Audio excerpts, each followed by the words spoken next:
आबासाहेब, आम्हाला एवढ्या डोळ्यातून तुम्ही मला पाहत असाल, परंतु तुमचं आभाळ एवढं रूप पाहण्याकरता माझ्याकडे डोळे सुद्धा शिल्लक राहिले नाही आबासाहेब. अहो, ज्या मुखानं गायले जगदंब जगदंबेचे बोल, ज्या मुखानं घातली साध तुम्हाला आबासाहेब, ती जीभ सुद्धा माझ्याकडे शिल्लक राहिली नाही, ती जीभ सुद्धा माझ्याकडे शिल्लक राहिली नाही. परंतु एक सांगतो आबासाहेब, एक सांगतो आबासाहेब, अहो, आमच्या रक्ताचा अभिषेक घालून जर इथली स्वराज्याची मंदिरं जर पवित्र होणार असतील ना, आणि आमची ओळख जर शिवपुत्र म्हणून होणार असेल ना, तर त्या रायगडावरच्या जगदीश्वराला मी एकच प्रार्थना करेन की अरे बाबा, मला पुढच्या वेळी जन्माला घालताना ना, मला एक नाही मला हजार वेळा जन्माला घाल, परंतु ज्या ज्या वेळी मला तू जन्माला घालशील ना रे, त्या त्यावेळी मला फक्त आणि फक्त शिवपुत्र म्हणून जन्माला घाल, असे सांगणारे आमचे धर्मवीर छत्रपती संभाजीराजे भोसले.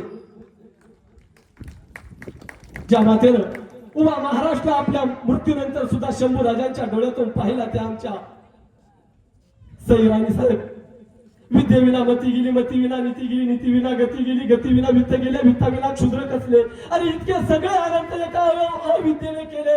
असे शिक्षणाचे महत्व समजावून सांगणारे आणि या महाराष्ट्रामध्ये प्रथमतः 1869 साली छत्रपती शिवाजी महाराजांची जयंती साजरी करणारे महात्मा ज्योतिबा फुले, शिक्षणाची ज्ञानगंगा घरोघरी पोहोचवणाऱ्या आणि पुण्यामधील भिडेवाडा येथे 1 जानेवारी 1848 रोजी महिलांसाठी मुलींसाठी पहिली शाळा सुरू करणारे आमच्या क्रांतीज्योती सावित्रीबाई फुले, आरक्षणाचे आद्यजनक राजश्री शाहू महाराज.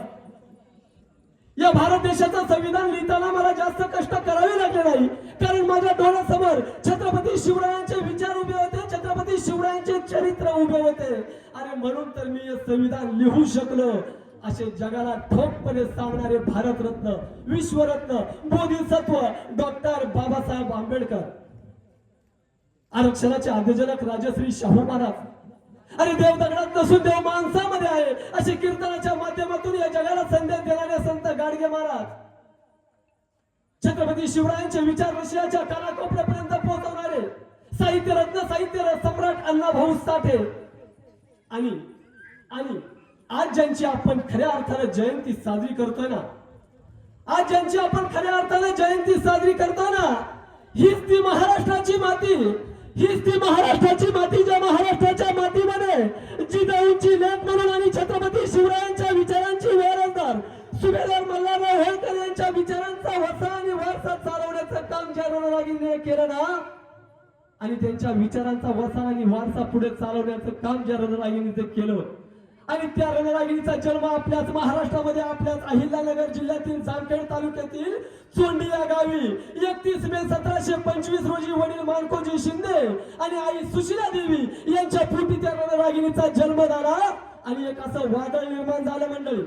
ते वादळ अख्ख्या जगाला सांगत सुटलं की पायाखाली माझ्या जमीन आहे, पाठीवरती माझा आकाश आहे, अरे मातीमध्ये पाय घट्ट रोवून मी सह्याद्री सारखी ताट उभी आहे.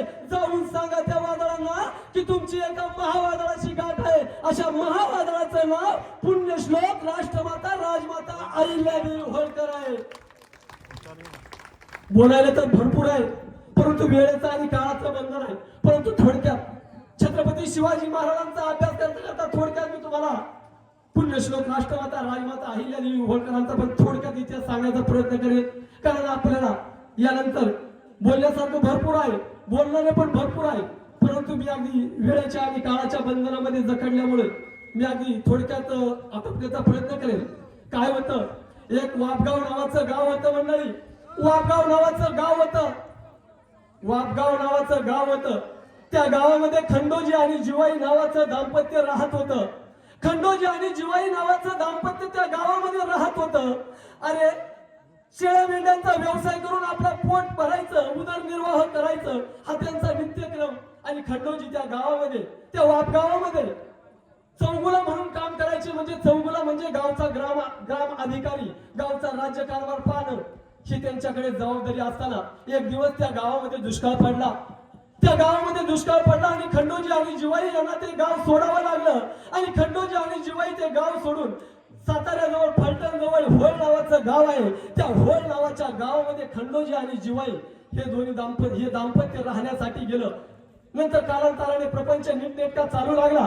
सांगायला तर भरपूर आहे, परंतु कालांतराने प्रपंच नीटनेटका चालू लागला. त्या ठिकाणी त्या गावामध्ये होळ गावामध्ये गेल्यानंतर त्यांना लोक खंडोजी होळकर म्हणून संबोधू लागले.